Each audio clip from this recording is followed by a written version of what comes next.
पश्चिम बंगाल में पहले चरण के 152 सीटों पर अगर 92.8% मतदान हुआ है तो यह आजादी के बाद सबसे ज्यादा वोटिंग है।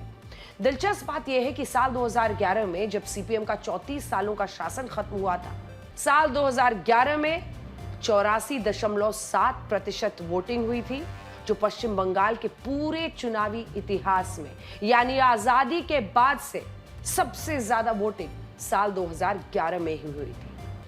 इसी बम्पर वोटिंग ने ममता बनर्जी को पश्चिम बंगाल की सत्ता में स्थापित किया था और सीपीएम बेदखल हो गई। लेकिन अब 15 सालों के बाद 2026 में फिर से बम्पर वोटिंग का एक नया रिकॉर्ड बना है और पहले चरण में मतदान प्रतिशत लगभग 93% के आसपास पहुंच गया है। इन आंकड़ों को देखकर हर कोई यही पूछ रहा है कि क्या 2026 में 2011 का चुनाव रिपीट हो रहा है और क्या जैसे 2011 में आजादी के बाद सबसे ज्यादा मतदान होने से सीपीएम को हारना पड़ा, क्या वैसे ही साल 2026 में आजादी के बाद सबसे ज्यादा मतदान होने से ममता बनर्जी की कुर्सी जा सकती है? यहां आपको समझना यह भी होगा कि पश्चिम बंगाल में इस बार बम्पर वोटिंग हुई, तो हुई क्यों? क्या इसके पीछे वोटर लिस्ट का रिवीजन है?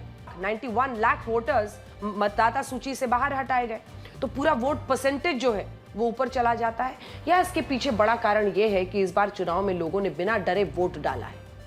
अगर आप इस बात को समझ लेंगे तो आपको आज ही साफ हो जाएगा कि पहले चरण में दीदी गई या दीदी जम गई।